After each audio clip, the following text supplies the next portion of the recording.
Noticing an elderly man in a wheelchair, Martin offered aid, declined. Learning the man's shocking tale through inquiries, Martin resolved to act.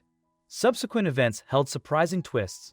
After parking his car, Martin surveyed the block's restaurants. Montana's Commercial Avenue beckoned him for a meal. Yet, an inexplicable pause held him back from entering any establishment at once. Amidst the scene, an unkempt man in a wheelchair gazed wistfully at passing vehicles, his desolate expression tugging at Martin's empathy.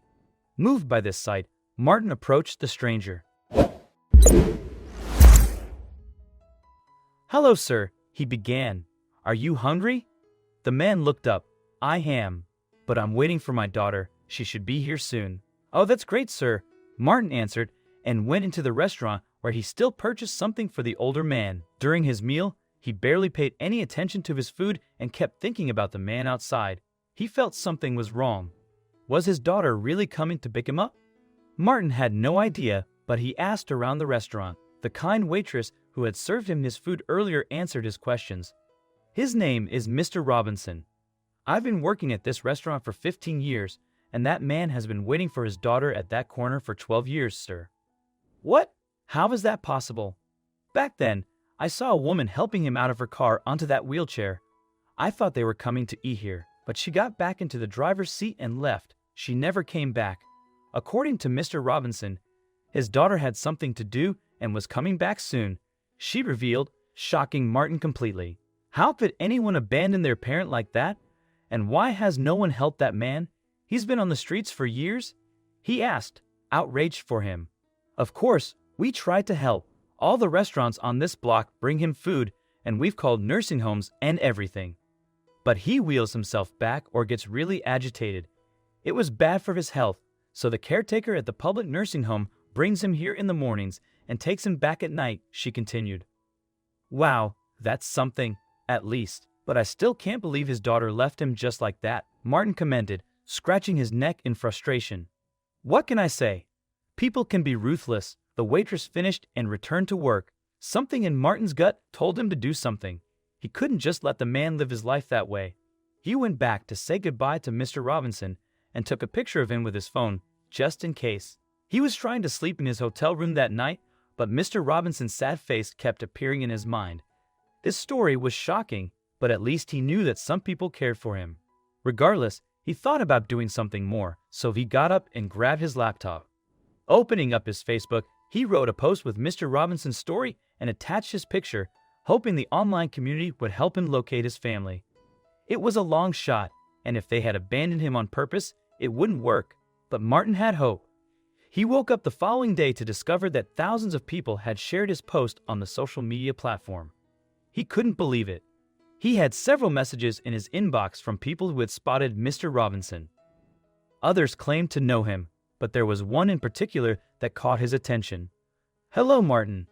I'm Anthony Brown, and I believe that man is my father-in-law. Years ago, my wife, Isabella, left her father somewhere and needed to return home because she had forgotten her wallet. She got into a terrible car accident and lost all her memories. She has been slowly regaining them, but the location of her father was never precise. It didn't help that we moved from Montana to Nevada when we got married. We tried to find him and had no idea where to start. Isabella has been going to several therapists for years, trying to regain her memories, but nothing worked. But now, your post has ended our search. Thank you. Thank you so much. We'll arrive in a few hours. I hope to meet you with my wife. Thank you so much." Martin was shocked once again. He had no idea something like that could happen, and no one had done anything before to fix it before him. Couldn't the police help Isabella? Didn't they have other family members? That was preposterous. "Dad!" Martin heard a scream of desperation coming from a car. A woman got out and crossed the street dangerously to reach her father. Mr. Robinson looked up and smiled. "Honey!" He yelled and almost tried to get out of his chair, but the woman reached him and wrapped him in the biggest hug in the world. They both started crying. This had to be Isabella. "Hello, are you Martin?" a man asked as he approached him with his hand extended. His face showed all kinds of emotions, but mainly he was delighted that his wife had found her father. "Yes, Anthony. Thank you for coming," Martin said, extending his hand and shaking it. "I can't believe we finally found him," Anthony marveled. watching his wife hugging her father and crying in his arms.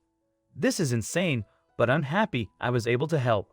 I'm curious though, didn't you call the police? Martin wondered, trying not to sound judgmental.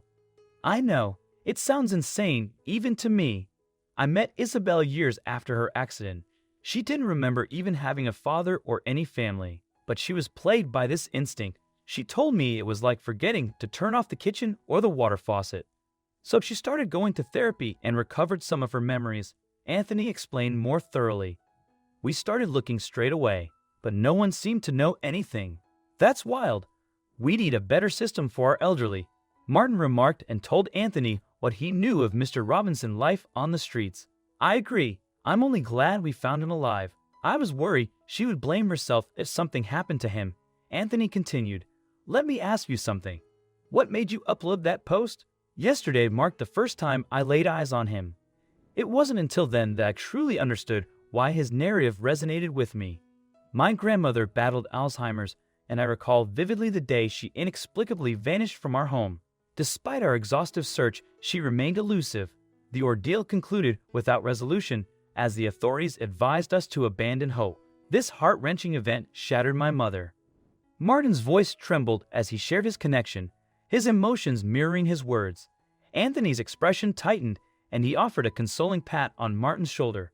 Your disclosure means a lot, he uttered with genuine sentiment. Together, they accompanied Mr. Robinson to the awaiting car, where Anthony and Isabella intended to transport him to Nevada. Martin approached the waitress, requesting the contact information for the nursing home, aiming to settle pending matters. In Mr. Robinson's narrative, at least, there existed a felicitous conclusion. A wish stirred within Martin, yearning for similarly positive resolutions to grace every other family story as well. I hope you liked this story. Please give it a thumbs up and share it with your loved ones. Thank you.